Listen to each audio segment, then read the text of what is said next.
Welcome to the podcast. I haven't gone outside in over 50 years. No commute, no bus. Still somehow fully equipped with problems. Parent of my friend out of stock. So this show is just daily life from long-term Hikori mode.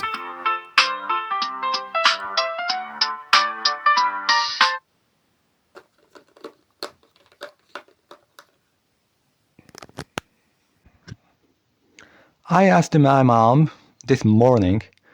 She kept refusing to send a complaint letter to the religion we used to be in, even though she has no right to refuse that. So I told her, think about solution so the next problem won't happen. It's been like 2 weeks since then, and she hasn't said anything. She hasn't said anything. So this morning, I asked again. Of course, you're thinking about it, right? If she doesn't come up with a solution and something happens again, that's a huge emergency. I'm seriously curious. I told her, if you really have a solution, then you don't need to send a letter. But she didn't say anything for that. If she's really thinking, she should be thinking like her life depends on it. It's like borrowing money and not being able to pay it back. You'd desperately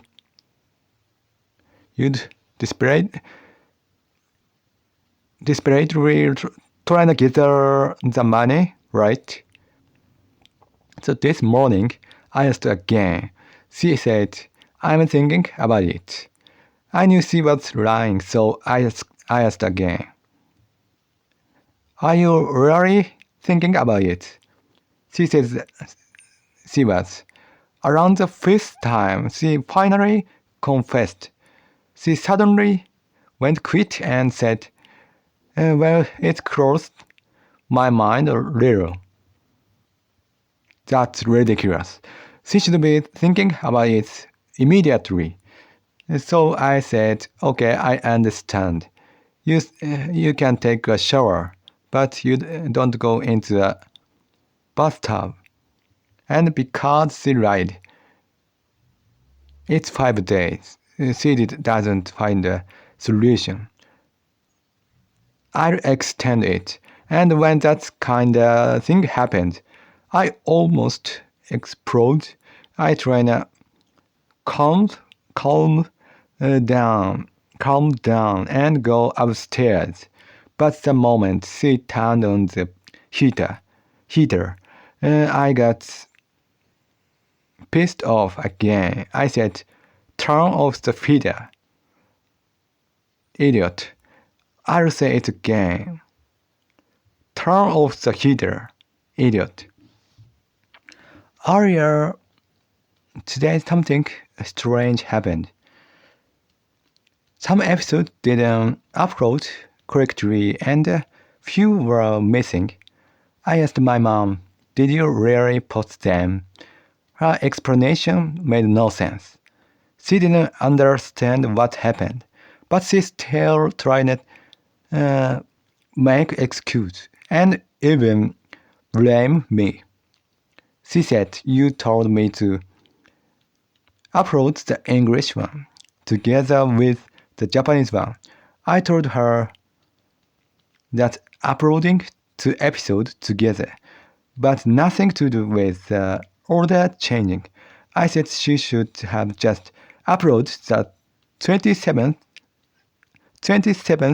episode and then the English one is ordered.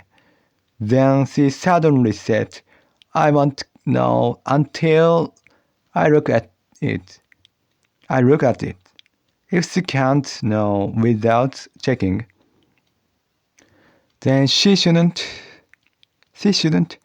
have been giving excuse in the first place. She talked confidently, but in the end, she admitted she didn't know anything. She said the data didn't show up. So she made up a reason in her head, and forced it to make sense. She turned maybe it's this into, you said this, so I did that. She always does that. She creates fake memories and uses them as excuse. Let me repeat the important part. She usually posts everything correctly, but this time the upload skipped. When asked why, she blamed me. You should this, so I did that. But uploading two episodes together has nothing to do with the order changing. When I pointed that out, she said, I won't know until I check. But she had already been answering as if she knew.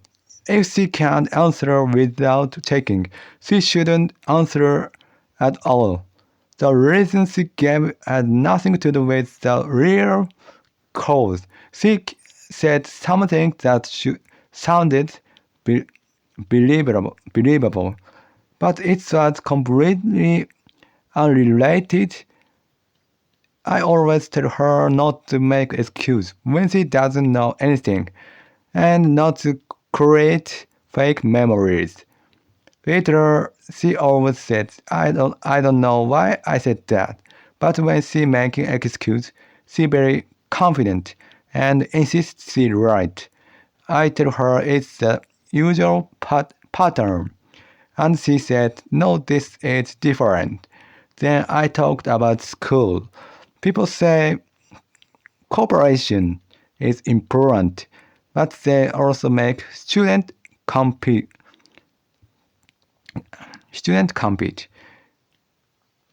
It's contradictory. It's sports, especially in Japan. This contradiction is obvious. In Major League Baseball, players don't think about cooperation, and they have to beat others to reach the majors because minor league life is harsh. So competition is the reality. So what is the team sport? Is it cooperation or competition? In reality, it's competition, especially with people in the same position. But on the surface, everyone pretends to value teamwork. Students have a hard time. If they focus on competition, they're told to cooperate more. If they focus on cooperation, they're still forced to compete. Adults say studying is important, but they also say think other than studying are important. In its contradiction, if studying is important, then if studying isn't everything, then do both. There's no point in saying studying is important, but other things matter too. People say school is fun, but school isn't fun. Classes are boring. Kids think school is fun because they are told it's fun. I never understood that. I didn't want to play with friends, but most kids prefer playing games with friends. I never understood why people pretend school is fun. Teachers tell students to learn social skills, but they never teach how. They tell students to listen seriously in class, but they don't try to make class interesting. They don't change at all, but they're gonna yell at students. They should improve themselves. themselves first. Some teachers use the student bathroom and came late to class. It was terrible. Independent research in school isn't really independent. Maybe it's just a fear of speech. But it's not free at all. Adults say take care of yourself. But in Japan you can't survive unless you adjust to others. That advice doesn't match reality. That advice doesn't match reality. Teachers tell students to learn social skills or to learn how to cooperate, but they never teach how to do that. There are no method, no guidance at all. Teachers also yell, listen to class seriously, but they don't try and make class interesting. I think they should put at least a little effort into that. Even 10% more effort would help. But teachers never change. If they yell at students that much, they should improve themselves first. If I were a teacher, I would think that yelling at students means I have to be even more responsible and disciplined. But in reality, teachers use the student bathroom, came later to class, and it was terrible. Independent research in school.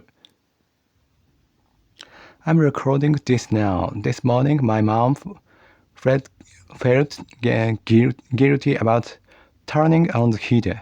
Sometimes she doesn't turn it on because she thinks I'll get angry. When I go downstairs, I wonder what happened if it's freezing cold. But nothing happened. Everything was the same as usual, so I didn't know what to think. And now about English, I focus on pronunciation. But I worry about that. At what's happened when I get older. What if I can't pronounce a thing anymore? What if I lose my hearing? I think about both possibility. I don't aim for perfection, and I just wanna be understood. But I still practice. So the idea of suddenly losing everything feels painful. At first, I thought the pain came from losing what I worked for. But the real reason is different. If I'm gonna lose it anyway when I get older, I start to feel like doing it now is pointless. I start to feel like doing it now is pointless. With Japanese, if I can speak someday, I can still write a blog, but English is different. If I can't speak, I can't make English content anymore. I would have to say goodbye to English. Completely, that's big difference. I started to feel like I understood how athletes feel. Actually, I realized I had doubt about this long before I even started studying English. A famous baseball manager once said he would never let his son play baseball. He said that most players retire around 30, and the rest of life is much longer. You can keep improving after that. That's why he didn't want his son to play. That's the point. You spend years doing something. You try and master it for life.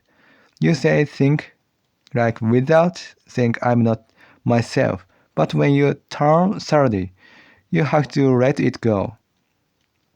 Some people cling to it and try to stay involved by becoming a coach, telling themselves that they are still continuing.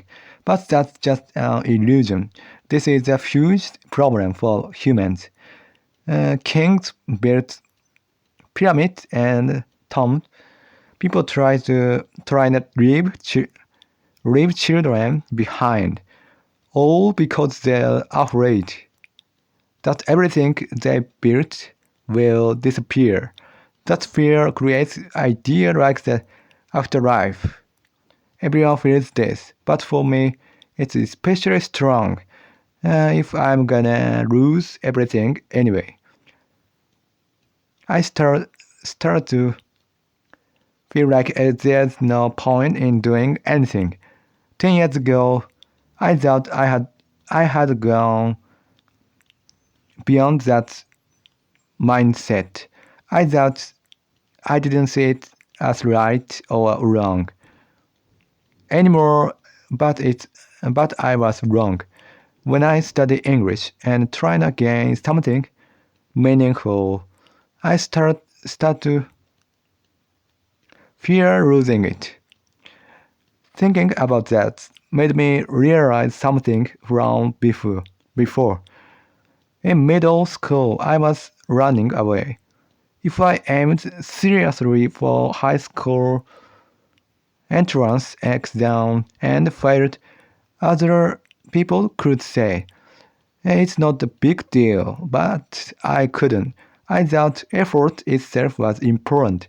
I was working hard, so I turned it into something spiritual,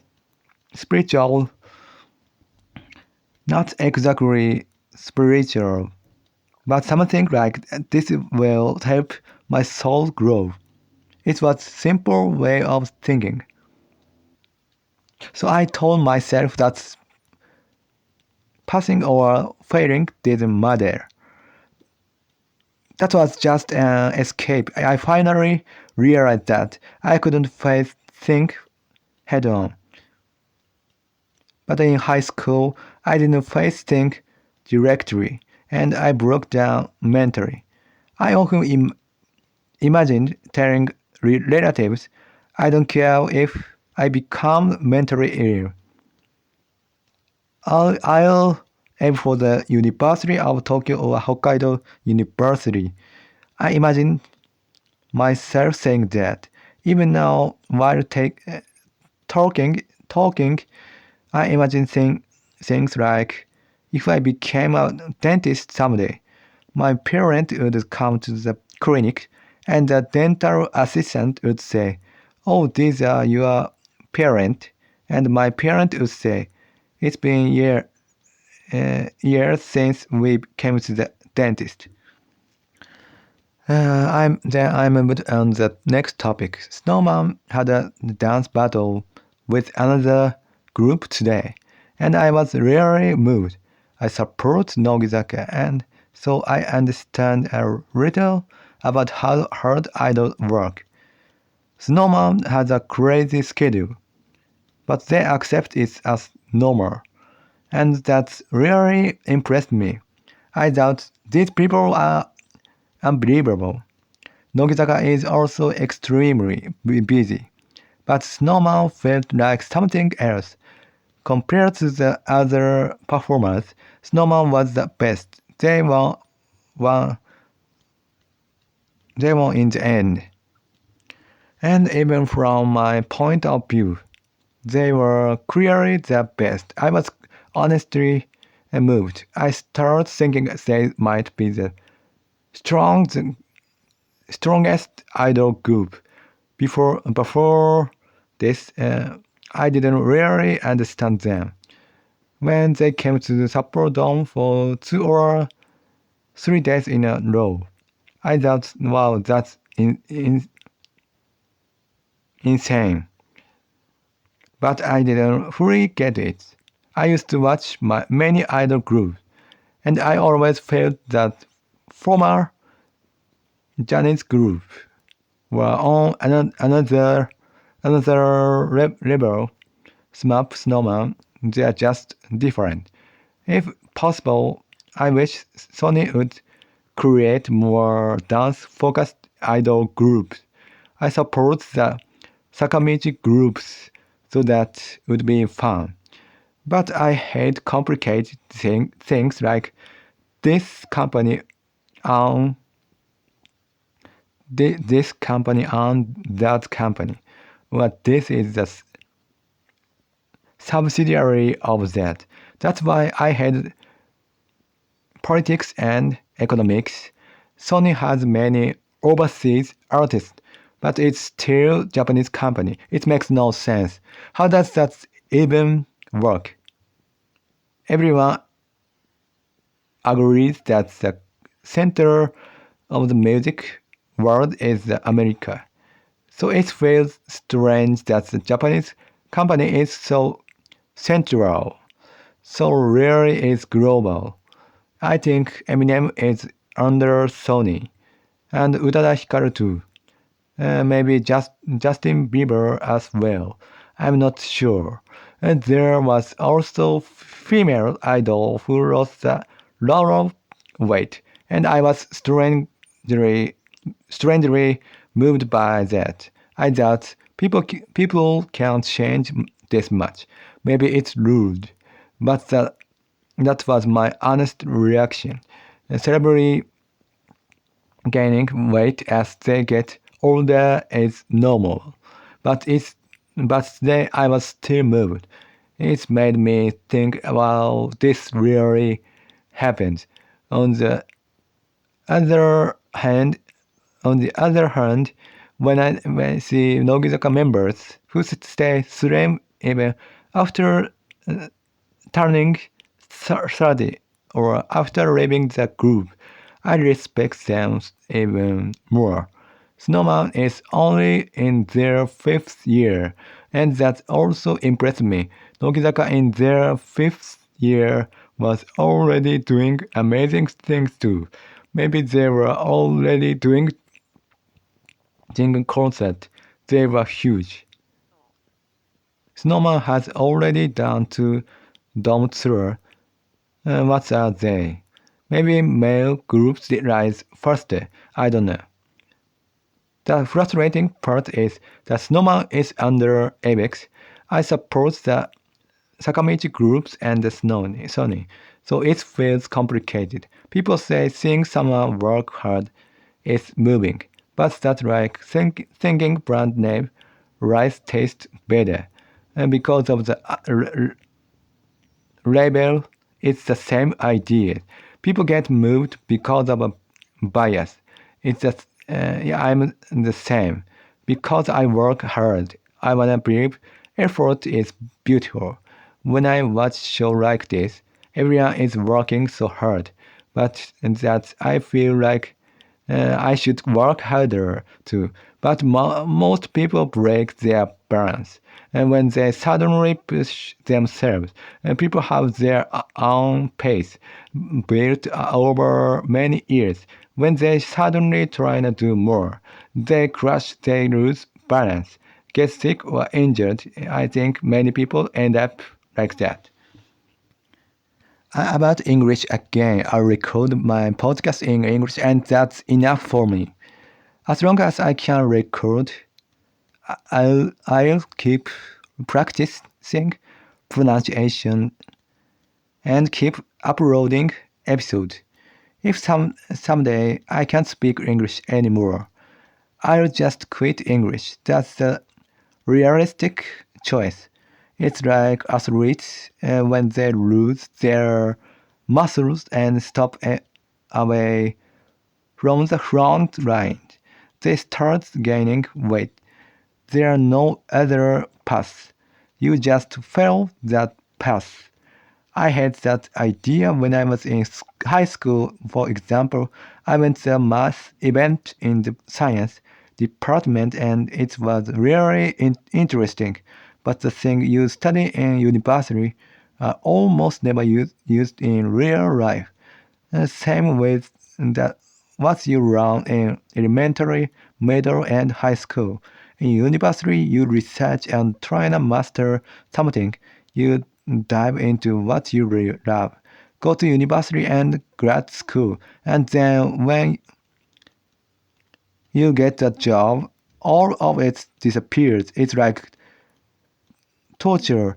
No matter what kind of engineer you become, you only use the knowledge.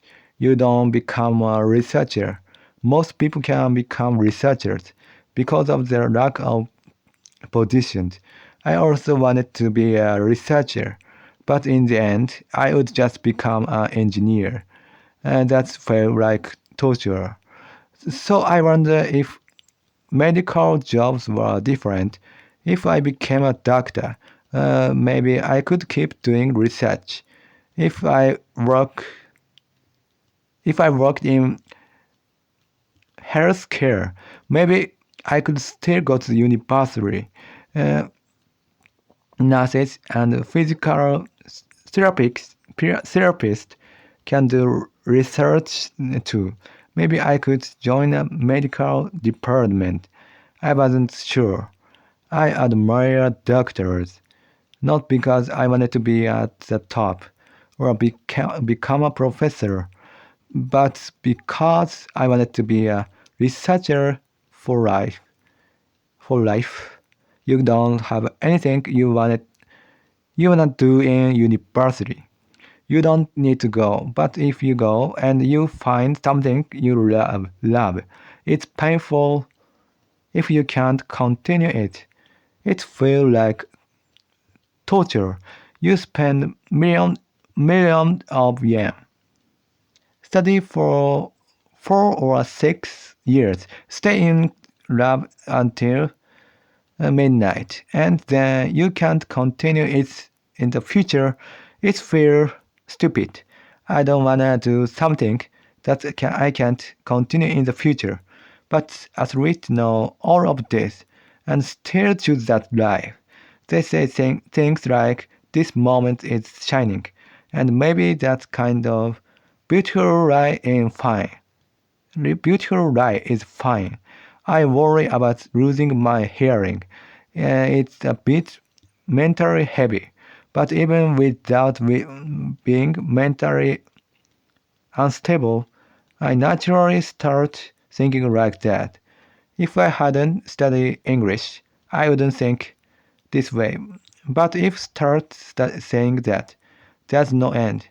When you get older, your hearing gets worse. Anything can happen. Your body isn't safe forever. So I think about it. When normal people burn out, they recover in 2 weeks, but I don't recover. Even after 2 or 3 years, that makes me even more scared. I wonder when all my English practice was for. I only study pronunciation a little, but I still record my podcast in English. If someday everything suddenly disappears, I don't know what to think. I thought about listening to English podcasts and recommending them. But I don't listen to English podcasts. I thought about writing a pronunciation blog. But if I can't speak, that's hard too. I start thinking what's the point of practicing pronunciation now. But life is like that.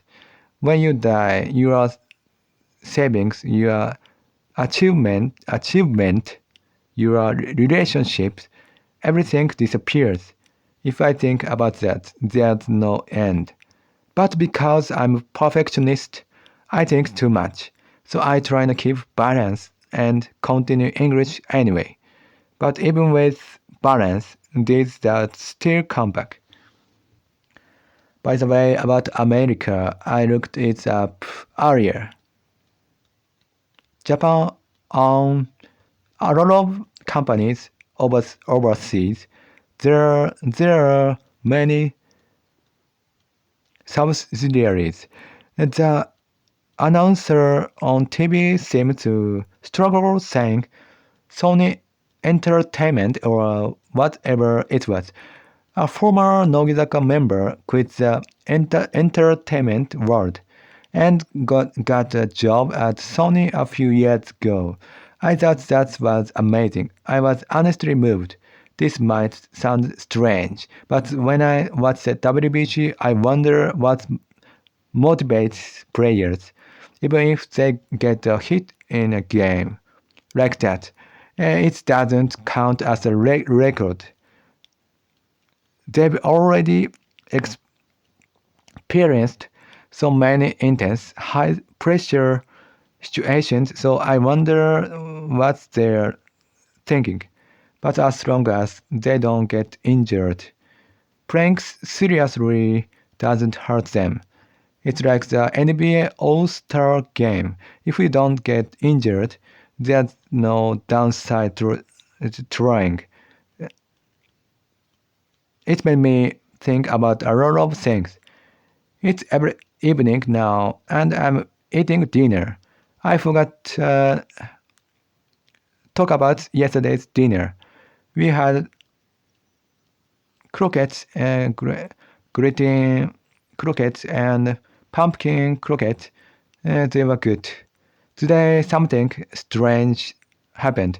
We only have tsukune about once a year, and I only talk about tsukune maybe once every 3 years, but they are talked about tsukune, and then it's actually appeared at dinner.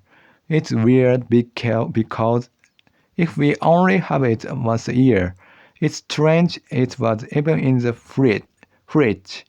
I had no way of knowing it was there. Sometimes these little coincidences happen.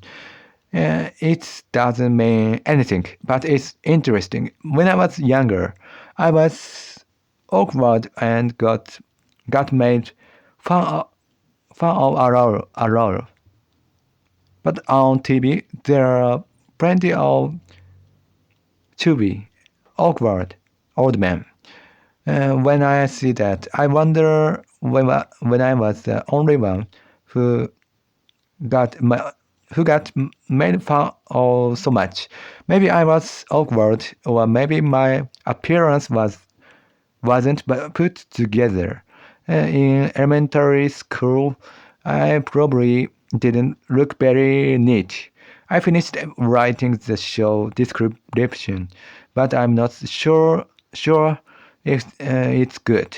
Now I have to make the cover art again. I have no sense for design, so it's hard.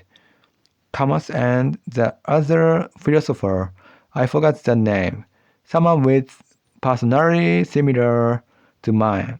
In his note, he wrote something like, when I'm working on art, I can live even if I feel nihilistic. I can focus on what's in front of me. I envy people like that. I can't root myself in art at all. Not even for a moment. I also think a lot about people's feelings. In the dance battle area, there was an elementary school kid who looked like really frustrated.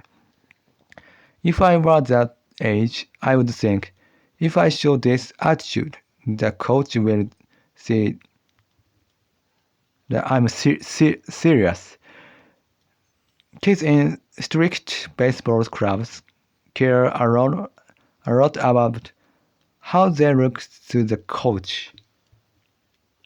In the dance battle, there was an elementary school kid who looked really frustrated.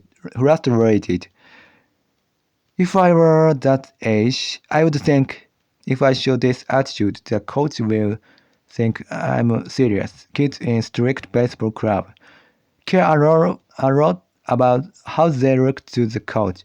I don't know how kids today are, but thinking about that possibility feels scary. At the pro level, especially among top dancers, many of them have very uneven abilities. A lot of them are smart. Kent Mori went to a science university. He seems really smart, and maybe that's why he can think of those complicated formations. Maybe that's separate from dance ability, but special special skills must be important, and they can copy movement. Just by watching, people say that autistic people have weak theory of mind, so they can copy things well. But dancers must have some ability that's extremely strong. They need something that stands out. You might say every field needs talent, but dance feels especially strange. There are many male dancers who act feminine, feminine, feminine, feminine. I know at least three choreographers like that, people who are insanely good at dance, often have some special talent or are a bit usual. That's just my own observation. I don't trust statistics, but even with such a small sample size, the pattern is so clear that I feel like I don't even need statistics. Sometimes trusting my own intuition feels more reliable than statistics. I think trusting your own sense is important sometimes. Thank you for listening for this program. See you again.